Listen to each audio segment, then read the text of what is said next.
Many of you have probably heard about the $1.7 trillion omnibus bill that's currently being pushed through Congress as quickly and as quietly as possible.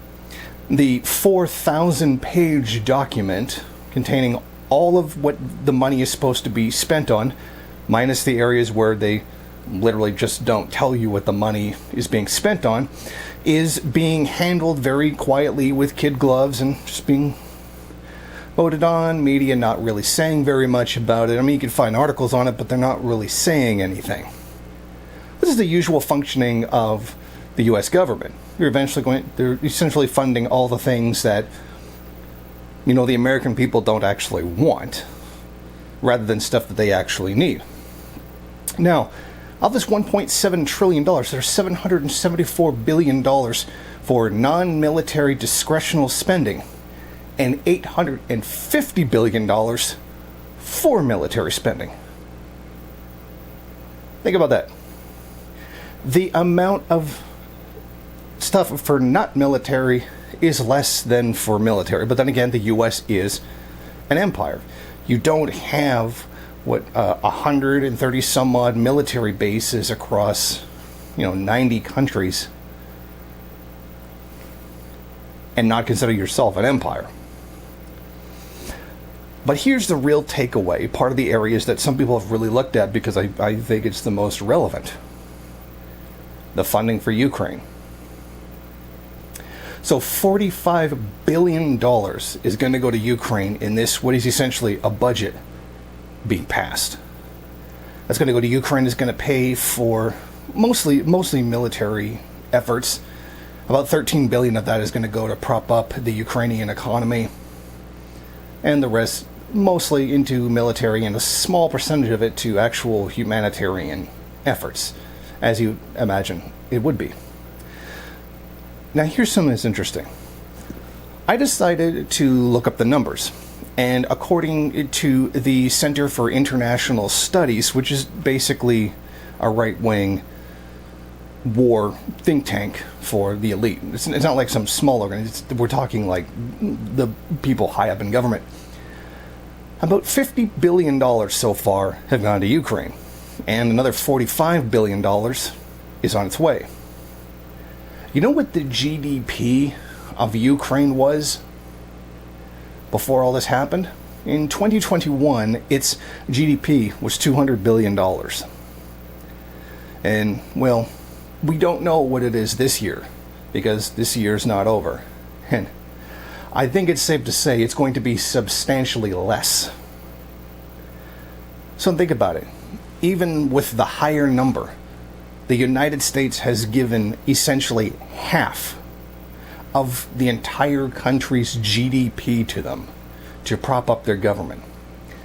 In other words, if it wasn't for U.S. and other NATO country aid, Ukraine wouldn't exist right now.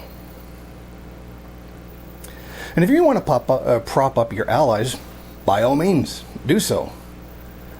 But you might want to check with the people of your country first and see if they feel like that's something they want to spend money on. Because I think a lot of them might want to spend the money on themselves, or programs for themselves. Interestingly, it's basically acknowledged by insiders that the Ukraine war, the Ukraine side is going to lose. It's only a matter of time. The problem is that of all the resources that the U.S. has sent there, they've all either been of very poor quality or not as effective as they were supposed to be. So this bill actually includes money to buy more weapons and weapon systems and whatnot for the U.S. military to make up for the amount that they have sent to Ukraine. And I see that falling rate of profit continues to be fought very nicely. But the point is, this money is going into a lost cause. Council on Foreign Relations, the Center for International Studies, various think tanks pretty much agree, and even Newsweek put out an article comparing this war to the U.S. Civil War, showing that it's probably really not going to turn out very good for Ukraine. They're essentially going to lose. Now, whether or not that's a good thing or a bad thing is up to you. I'm just stating the fact, because I don't take either side in this conflict because it's an inter-imperialist war. But the facts on the ground are the facts on the ground, whether you like it or not.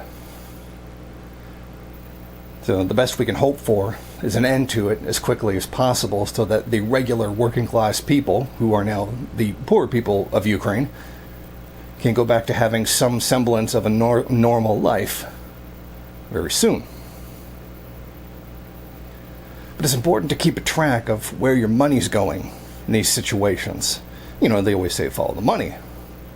Another $2.6 billion is being doled out to pay for lawyers and prosecutors to deal with the entire January 6th, uprising. They're essentially paying money to prosecute the people involved in that. And yeah, if you break the law, you're going to be prosecuted. And the state is going to throw unlimited amounts of money in order to do that. I've seen the region of Niagara throw $200,000 into fighting 2 tickets that were about $100 each, trying to make the person pay because they kept appealing and argued against what it is that the tickets were issued, whether or not they were valid, etc.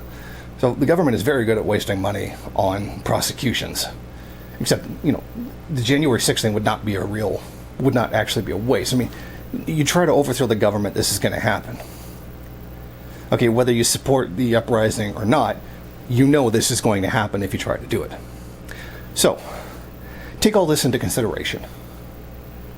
That your money is being spent right now. It's best to understand where it's coming from. Now, I've included a link in the description that will give you some idea of what's in there. Now, obviously, it's a CNN link, so it's not really going to give you anything that's a great revelation. You're going to have to dig harder in order to find that, because it is a 4,000-page document, and it's probably pretty hard to find anything in there. But the point is to keep your eyes open and pay attention to where your money goes. Thank you for watching. If you like this program, then please head over to my Patreon page and set up a monthly donation. It's your donations that keep this program running. Also, if you would like, please rate, comment, subscribe, and share in various social media.